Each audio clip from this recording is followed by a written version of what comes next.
Alright, so what you're looking at here, guys, is the first Peter Austin system in the United States. When you go to breweries now, you don't really see the old brick tanks and the old wood mash tuns anymore. This is kind of a staple of what English brewing was for so long. How you doing, folks? Welcome to Gearys.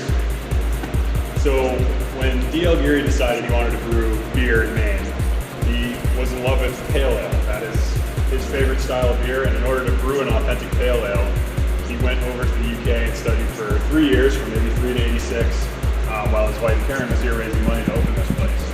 And at the time, it was kind of a pioneering idea. There were only 13 or 14 craft breweries in the US, most of them in California and the West Coast, Colorado. Here he is now. This is Mr. Geary. Yeah, I know him. Not well. So he was basically the first east of the Rocky Mountains to set up a brewery of this size, doing this kind of craft, spending more time on the process and the ingredients, and trying to make something that was really special and really unique and really Maine, but with mostly English influence. So while you're drinking this beer, the goal that they're going for is a balance between the malts and the hops and the yeast. They do a couple IPAs, none of them are going to be those super bright, juicy IPAs right now that are so popular. Because in the English tradition, pale ale is kind of a little more subtle, a little more balanced. It's a classic, simple beer. And that's what DL wanted to do, and that's what they've been doing for 30 years. So what goes on here, behind you guys, that 24-barrel mash tun, this was the first tank that they brewed on 30 years ago, and it's still the one that they use every day. Basically, there's a silo full of pale malted barley outside. All of us in this building full of about 60,000 pounds of grain. And when they're about to brew, they'll send it into the PVC pipe, measure it out in one of the grist mills, and break it open, kind of crush it, as if you're making a batch of coffee going into the center. Then they pump it into one of these, fill it probably 75% of the way full, up to about 3,000 pounds of grain. Stir it up, get their blend right, and then add hot water.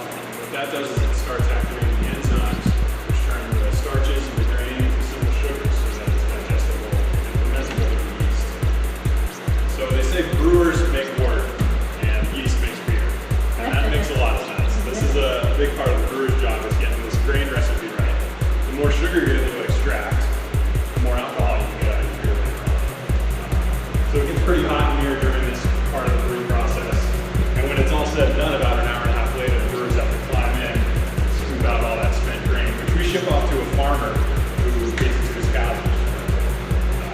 Harpoon Brewery in Boston makes their pretzels out of the spent grain. It's another way you can use it. But what the brewers are really after, like I said, is the sugar content of the grain. So that's called wort, that hot liquid. They pump the wort out into one of the kettles and start bringing it up to a boil. And at this point, the reason they boil it is to sterilize it and also to start adding the hop. So you have a kind of a window of about an hour, a little over an hour and a half for a boil of this size. The hops you add early on in the boil are going to contribute to the bitterness of the beer. And then you have your flavor hops come next, and those will change the way that your taste feels in your mouth. And the aroma hops, you kind of slip those hops in at the last 10 to 15 minutes of the boil. So they don't have as much time in the boil, but they still smell really fresh and give a lot of flavor. So this is where the brewers get creative with the recipe and make sure that they are achieving that balance between the bitterness of the hops and the sweetness of the grain. So that's what they're going for at this stage. Does that have any questions so far? Making sense?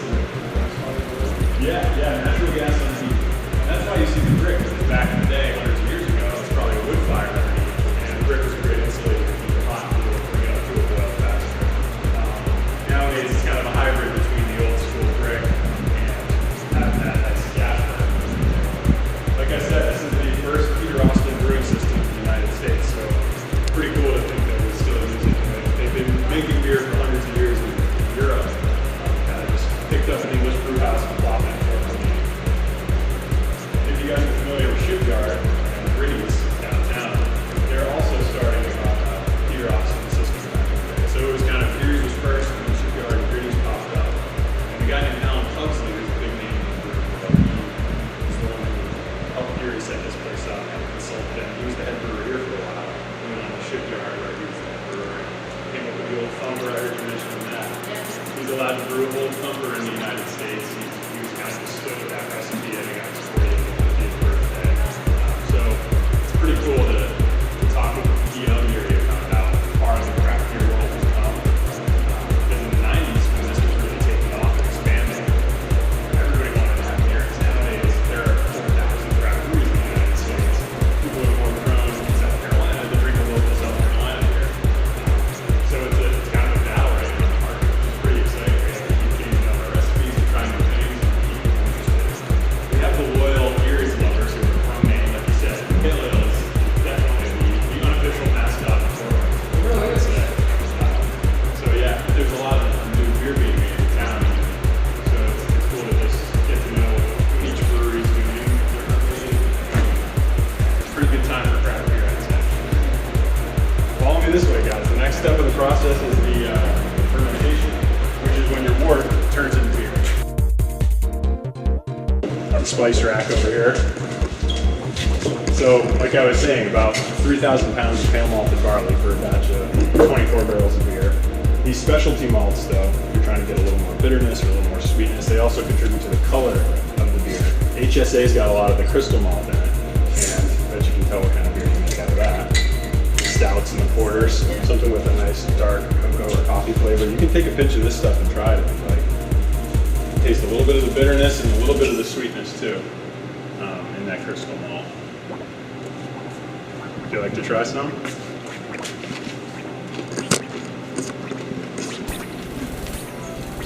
I can see making like a brewer's trail mix out of it or something. Yeah. Stomach's gonna be a brewery by the end of the day, so. Yeah, no worries. Now you don't want to eat this, but you can definitely smell these hops. The pelletized hops are the ones that we add right into the boil. We also have leaf hops, which are dehydrated at this stage, but when you add hot water to them, it kind of brings them back to life like a tea. It escapes and adds its bitterness and its aroma. Hand this around. Just take a whiff of that. You don't want to eat those though.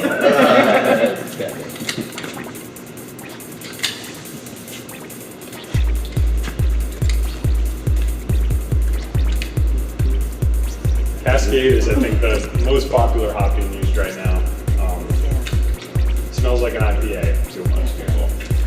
But even if you're brewing a porter or a stout, it has some hopping element to it. Not only as a preservative, but as that bittering agent to balance out the sweetness. Cheers, guys. So we've got our water from Sebago. We've got our grain shipped over from Germany. Our hops, West Coast. And our yeast, we've still been using the same batch of starter yeast that DL brought back from Ringwood Brewery in 1986. So ever since then, Gearys has not stopped brewing, literally. They scoop yeast off of one batch into the next. So it's kind of like friendship bread or grandma's sourdough or whatever. You just keep using that starter and it tastes the same 30 years later, which is kind of cool. So I'm gonna bring you guys up here to the fermenters. Don't drop your camera in. So like I was saying with the traditional aspect of this brewery, the way they try to keep the old brewing methods alive, we're one of the only breweries in the US that is still completely 100% open fermenting all of our beer. So what you're gonna see is actually the yeast going to work right on top of that wort.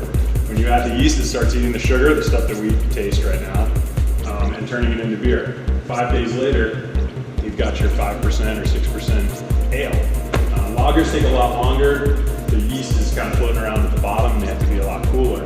This stuff though is really fast acting. It's a really aggressive yeast strain. And like I said, they scoop 40 pounds of it off of one and add it to the next and get it going. So check it out, guys. It's a little slippery, watch your step.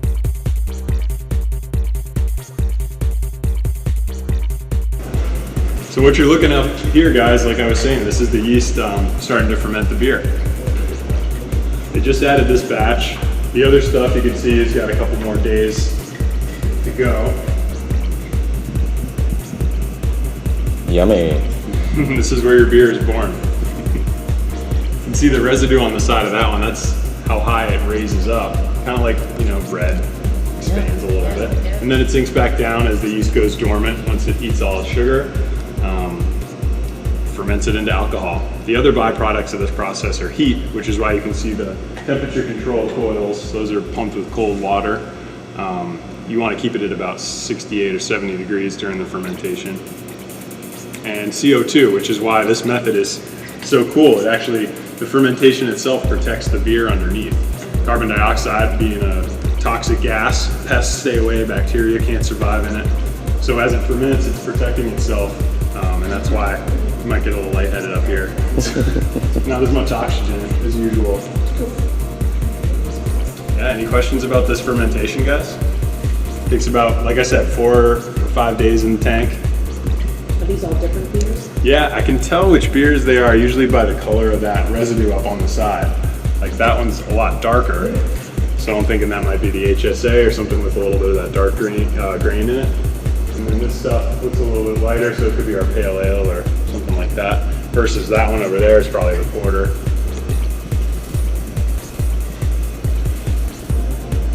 All right, guys, you can follow me down this way if you want. No, that's a great question. The next step of the process is the filtration, and they actually chill it because that helps with cleaning the beer a lot too. So that's a great segue into the next room, guys.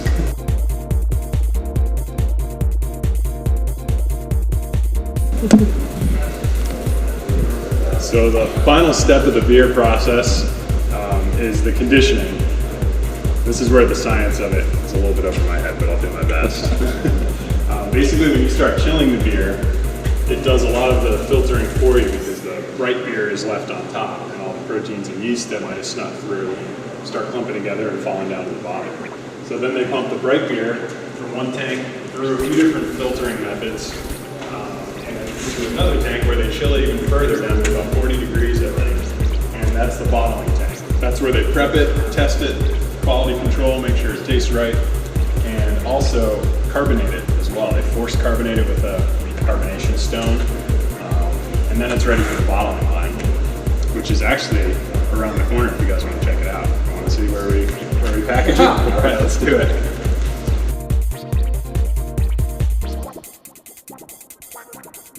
So that middle room of the factory used to be an old t-shirt shop, and when Gearys expanded in the early 90s, they actually built this last wing on. You can see that was the end of the building before. So this is where we do all our packaging and our bottling. It's all in-house, always has been. They basically ship us these clean bottles. We bring it onto the rinser table and sterilize them, once again, just to make sure that everything's clean going in. They get sent down around the corner there. You can follow me this way to that road. And this is the filling station. This machine operates at, I think, 130 to 150 bottles a minute. So it's cranking, it's really loud, really fast, really dangerous. There's a couple guys at each station. They start at about 6 in the morning. They're done usually in the afternoon. Watching the bottles go by, make sure everything is working properly. These valves right here, one side pumps a lot of CO2 into the bottle, getting rid of all the oxygen. The other side fills it with beer, and then it overflows, and they cap it on the foam. That's a good sign. That means there's only beer and CO2 in the bottle. A couple guys here, quality control. Make sure everything's got 12 fluid ounces. Bottles get cleaned off again, and then this is the labeling machine. Just painted this one pink, breast cancer awareness. Karen Geary passed away a few years ago, and they're going to do a run of beer for her and donate all the proceeds to breast cancer research, which is cool. I haven't tried the beer yet, but they're getting ready. The pink box is over there. It's called KKG. So that's why that's bright pink right now. And then the stickers get painted on each bottle. Comes around this side. You can see these brushes kind of paint it as the bottle is spinning so that all the sides are nice and flat. And then, if you can believe it, there's about 6 guys standing around this table. They're the final step in making sure all the beer looks right, and then they grab 6 at a time, which I don't really know how they do. And they pack it into the boxes. So it's all hand packaged. Someone built all these boxes, and obviously it's hand glued shut as well, and stamped with the date.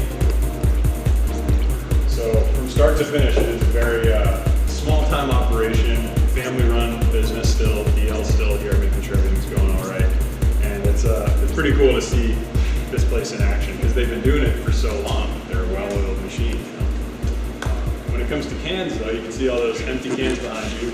We don't have our own canning machine. We call up Ironheart. They service a lot of breweries around town.